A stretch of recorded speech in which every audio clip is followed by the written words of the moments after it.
Hello again, and welcome to another episode of This Much is True Crime with me, Martin Frizell, and my colleague, emeritus professor of criminology, Professor David Wilson. Well, hello. How are you, Martin? I'm good, thank you. And it's a week since exactly a week since we last spoke, which was all about, of course, the Salt Path and the Observer's allegations. And what a week it has been. We've had the rebuttal from the Walkers, which we used to know as Raynor Winn and Moth, but now we know as Sally and Tim Walker. And we've also had the Observer explaining their bit. And then we've had some more allegations. And I'll bring you up to date very shortly just on what the organ of the publishing world, the bookseller, is saying about the reputational damage to the Salt Path and to Sally Walker, Raynor Winn. I'm not quite sure how we address them now. But it's been in every newspaper, it's been on telly, lots of podcasts, including us. What's the fascination, David, with this, do you think? Well, firstly, I think it is about a middle-class fantasy. I think the fascination, and to pay credit to you, Martin, you were one of the first people on this as a story, and you said this is quite important. And it was that kind of middle-class fantasy of giving it all up and starting again. And I think that really had a resonance with a lot of readers. But as you were saying, what a week it's been. I've seen this described as the scandal of the Salt Path. I've seen this described as a fiasco. And quite apart from the Salt Path itself, which I know we're going to talk about, the developments that have been in relation to Ray Winn's rebuttal of what the Observer argued and the Observer's rebuttal of her rebuttal. I know we'll come on to that. But I think the bigger issue is also about publishing. And I've been really interested in finding out how Penguin is going to react and what they've said, and the fact that a number of former publishing executives have come out into the open and said they're not shocked by this because there is frankly no fact checking in nonfiction in publishing if they think they can make a profit out of it. So this has been a really interesting story that seems to continue to grow. And of course, it's all about reputation. And my goodness me, Raynor Winn and Moth's reputation in some quarters has been taken apart, almost to the point I feel sorry for them because it's almost like a ridicule. I've seen cartoons with them. There are people using a pinch of salt as opposed to the Salt Path, using different terms for it. And she's adamant, of course, that her husband, and this is the main tenet of the accusation from me, that her husband does have this awful terminal disease, which I'll come on to in a second. She rebutted it by the initial allegations of embezzlement, by not mentioning embezzlement, but saying she had made mistakes and that she had come to an agreement of non-admission with the person who claimed that she owed or took money from them. And she also explained, I thought quite plausibly, why their real names were Sally and Tim Walker. Winn apparently is her maiden name, and Moth is short for Timothy. So, I mean, on those points, do you accept what she was saying? Well, I accept those points, but in terms of their names and why she used different names, and I get all of that. I think, though, a book that is sold on the basis of being searingly honest and a true account, to have hidden the fact that, as she did in the book, that they were made homeless because of a bad business deal, whereas in fact that doesn't seem to have been the case. And the idea of them being homeless, whereas in fact they did seem to have a property in France, which I know has become part of the sub-story.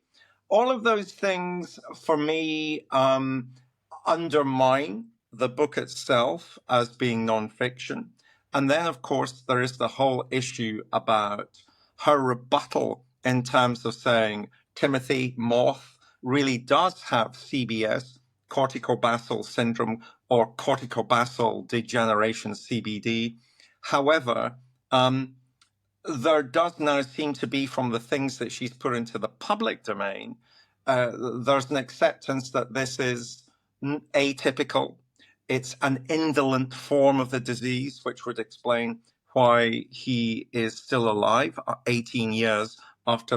But the thing that she very vehemently tried to rebut in terms of what the Observer had originally exposed was she was saying, well, we never said to anybody, we never said this was a cure, this was a way of managing CBS, CBD. Whereas, in fact, that's simply not true, is it, Martin? She wrote quite a lot about how walking had delayed the onset of his illness.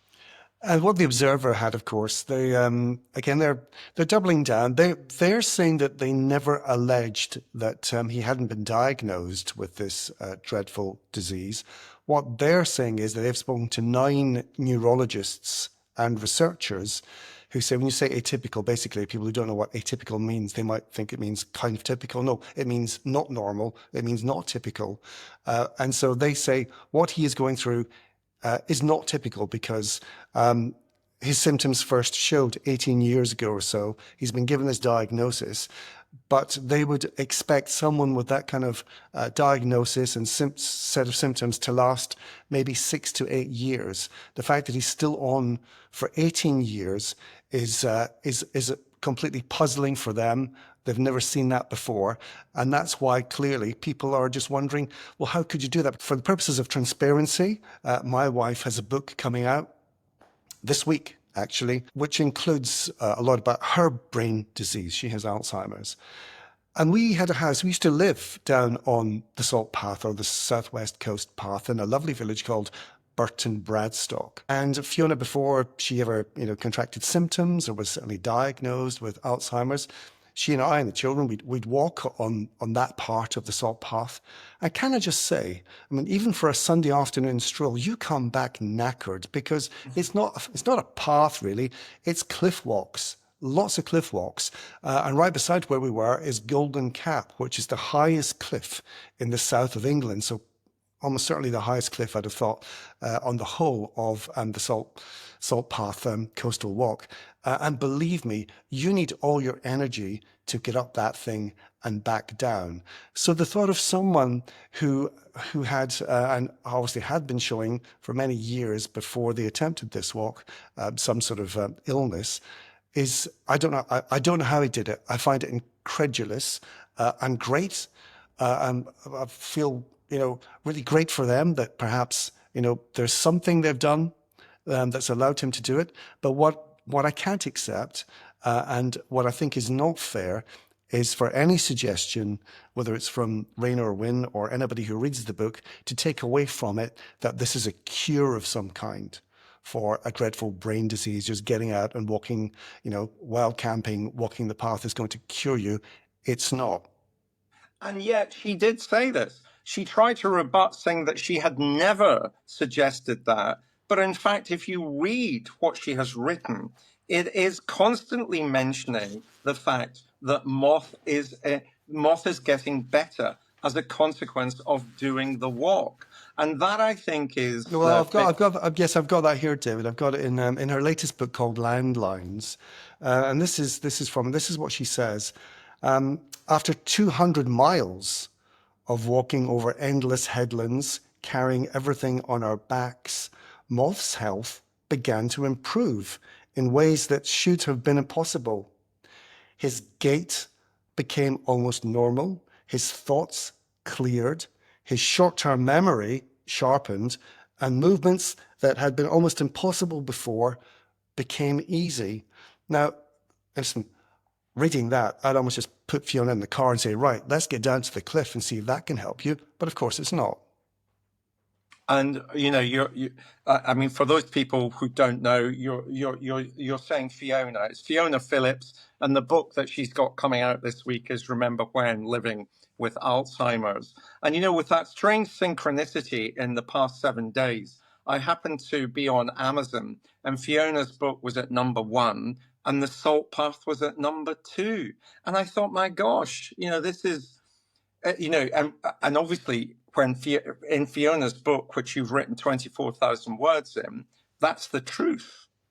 And I kind of felt, there's a real irony here that number one and number two were both about people with neurological illnesses, and who should we believe about those neurological illnesses? And it's about fact checking as well. You talked about the publishers there, and how much of fact checking do they do when someone comes to them Yeah. with a story?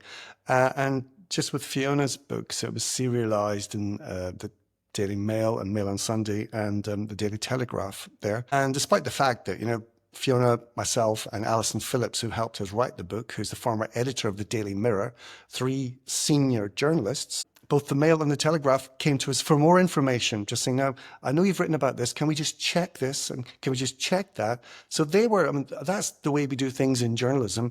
Seems to me there's nothing like that kind of level of detail or probing in the publishing industry.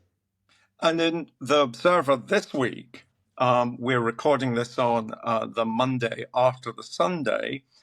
In the Observer this week, I was really intrigued to read Amelia Fairney, who describes herself as a publishing insider, who actually had worked at Penguin. And she said, look, she's not surprised by this at all.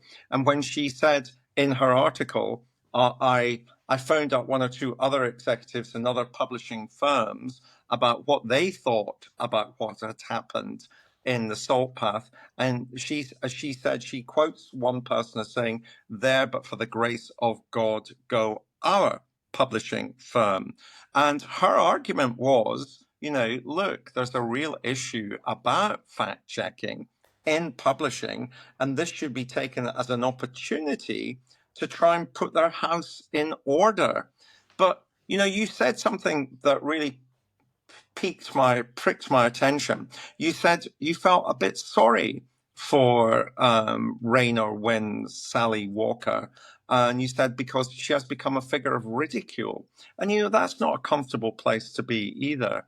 And I do think that's right. There's a real tragedy there that we also have to be aware of. And I don't think we've yet worked out how all of this is going to end in relation to the Salt Path. I mean, what is the bookseller saying? You mentioned the Bible of the publishing industry. What are they saying about the book now? Well, this is the latest line, and they're saying that people are asking for their money back, and the new or the fourth book in the series of the Salt Path that was due to be published in October has been delayed sometime into next year now, we understand. And the bookseller, which is the Bible of the publishing world, is saying that a lot of the pre-orders are now being cancelled by people. They've done a survey, they've canvassed lots of independent booksellers, and a lot of them are angry. Some are just talking about ridicule. Some are moving it from non-fiction on their shelves, not just to fiction, but some moving it into fantasy as well. And there's another one, and she's put it in her front window with a new heading, a pinch of the Salt Path. Mm. So this is, and so the whole industry, certainly publishers, are wondering what on earth to do and how to handle this. But the retail end of it as well are clearly annoyed. Although having said that, I can't help but think the fact that this has sold more than 2 million, plus its other sequels to it, must have helped some of those independent bookshops as well.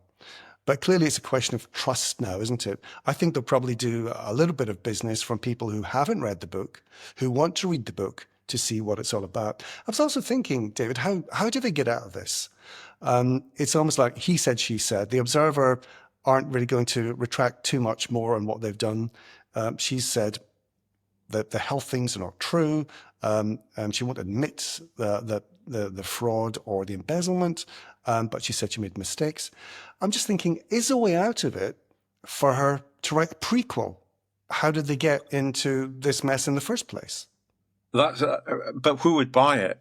Who would buy it now because of the ridicule that she's being subjected to? And I think the way that this ends for her, as far as I can see, is that, and for Penguin, is that we have some kind of previous history here in publishing because of James Frey. And I mentioned his memoir A Million Little Pieces, which was published in 2003, which was again sold as a true account about his addiction and the crimes that he committed whilst as an addict, and then going into therapy.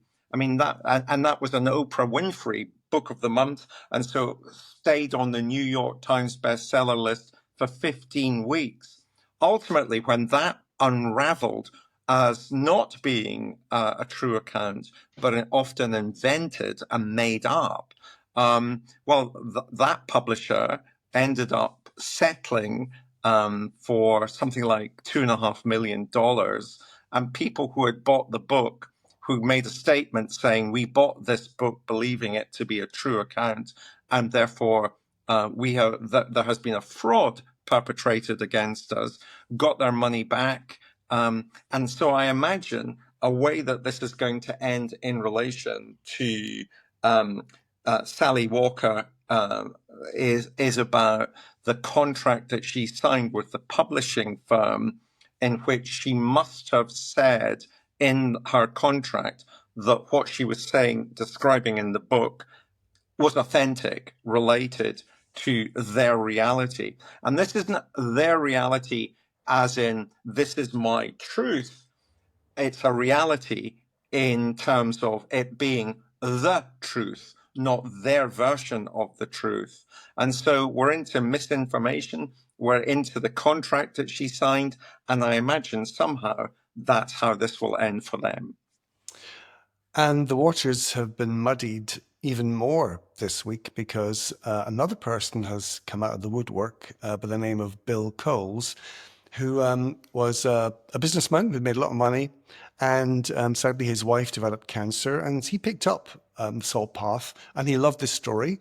He loved the fact that, triumph over adversity, including the whole health aspect of it as well, and he became a fan. And when he heard that the Walkers, or Moth and Raynor Winn, were homeless, he offered them his farmhouse in Cornwall. He'd bought a rundown farm in Cornwall. He offered them the house in there if they could, help out rewilding it, help out with the orchard that he has there. And for a while, everything was fine, and he got on, fabulously with them, and really was in touch with them quite a lot. So the excerpt I was reading from Landlines just a few minutes ago about how all of a sudden Moth, his gait has improved, going over 200 miles of headlands, and his memories sharpened up, and his movements, once impossible, are now great. Bill Coles was reading this on his way down to Cornwall one day, and I was thinking, hang on a second, is this the same Moth who just a few months before, and the Observer has found this, actually told me he'd just been to the doctors and he'd been told, don't make any plans past Christmas, which was 3 months away. So he told Bill Coles he'd 3 months to live from the illness. Yeah. And yet this was written about the same time. Here was Raynor Winn saying, all of a sudden his health began to improve. And so Bill Coles thinks, hang on, what's the truth here? It's very. I read the same interview that he gave to the Observer, and it was incredibly moving because he hugged Moth, and he was clearly empathetic and at odds with what had been written when he read the book. And so, there's a lot more to discover. Was his editorial about Moth and Winn. There was a lot more to discover, he said, about the couple. But you've spent all week talking about Fiona's book. How has this made you feel? You've been doing one studio interview after another promoting the book. And so you've got at the back of your mind what's been happening to Fiona.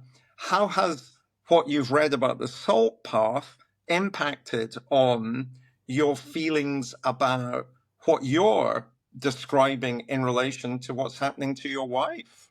Well, I've always said, I hope that what Raynor has written about Moth's health, and it's horrible talking about people's health. I don't particularly like talking about Fiona's health, But also, Raynor and Moth have to publish, 3 letters from doctors talking about his diagnosis and his health. And it's a horrible thing to do.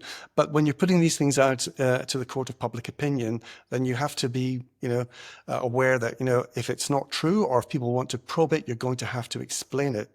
And so I just hoped, and I still hope to a degree, that, he is a medical marvel. And he has defied all odds. And as I said before, the thought of Fiona, not just doing a mile, but 630 miles with a brain disease. David, I can't even take her from here round the block to Londis to get an almond magnum on a hot day without her being knackered, because this is a brain disease, and it's big organ, and it's not just mentally exhausting when you're going through these awful periods. It's physically exhausting as well. It drains you. So I'm interested to hear as much as I can about Moth's symptoms and his diagnosis, and I don't know the man, so I can't say for sure what's right, what's wrong, what's true, what's not. I just have to believe what they're saying. But certainly from my experience, and a lot of people who've written to us as well, let me give you a few of those, people who've actually been in touch with us since last week. And we've had about, I think it's about 11,000 people who've seen us on YouTube on this, and big numbers as well on all the sort of podcasting platforms. Here's one from a chap who lives not far from where we used to live, down in Dorset. And he says, I've walked many parts of the Southwest Path over the years, and most recently a 5-mile stretch from Branscombe to Beer. I'm 58, in good health, walk regularly, but even that small stretch with the brutal inclines is really challenging. So imagine taking on 630 miles with a debilitating illness like CBD. That to me is ridiculous. Another one wrote in to say, I had a close friend who died of this horrible disease after 8 years. From what I witnessed and what the book claims, I shake my head in disbelief. There are 1 or 2 people who are saying, listen, Winn has told the truth here, and so you should believe what she's saying, and I get that. But the majority of people, I have to say, who've been in touch with us, just think from the outset, as you were saying, if there's any kind of doubt as to the authenticity, the credibility of it with the whole kind of money part of it, then how can I believe the rest of it? You asked me very early on in tonight's episode, why are so many people interested in this story? And it's because of that 4-letter word. The narrative of the Salt Path was about hope. It was about being able to transcend a major health crisis. And that's also why the book had the impact it did. And that's also why I think so many people have been let down if this isn't true. And I think that's, we both don't want the walkers to be ridiculed, but that's the bit whereby if I discover that this is completely wrong and fraudulent and invented, I'll find that very hard to accept that they don't deserve the criticism that they're going to get. Well, I'll just repeat again that Sally Walker, Raynor Winn, is denying that they made up any kind of health condition about Timothy Moth. And so we have to accept that that's a rebuttal of it. And he's partly devastated by the suggestion that people think he's not as ill as they say. And I can see that's awful. If they genuinely believe that, that must be awful. And you'll be worried about, crikey, I mean, she cancelled a tour with a folk band where she was going to talk about, the books and, nature and her whole kind of way of living. So that's gone. As we said, the 4th book has been postponed into next year. I don't know what happens with the movie, because of course it's done fairly well on release here with Jason Isaacs and Gillian Anderson. But it's about to get an American release. And that'll be interesting because I imagine both the lead actors would be expected to go to the States to sit with Oprah Winfrey, or to sit with Jimmy Kimmel or Jimmy Fallon and do the round of promotions or Good Morning America or the Today Show. And what are they going to get in terms of the questions from people, from interviewers are going to want to know, so tell us about this controversy. How are they going to answer that? Even in this country, they've been very keen to talk up the fact that this is an authentic story, a true story, and an inspiring, hopeful true story. And of course, doesn't appear to be the case any longer. So I wonder to what extent it is going to be released in the United States, and if it is released in the United States, how will the PR for that be managed? So the whole thing is an absolute mess, isn't it?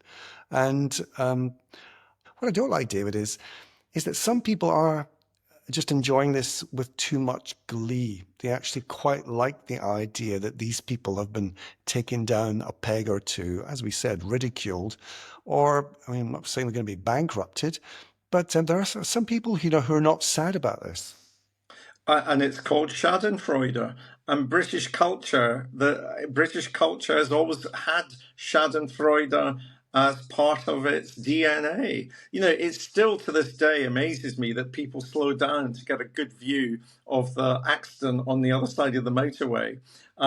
I do find the glee, as you were describing it, that this has been greeted with in some quarters, as just sad. Because no matter what, this is a very dark tale with probably layers of darkness that we're never going to really truly understand, and that takes away what the book, what their story was about, because ultimately it was about that four-letter word, hope.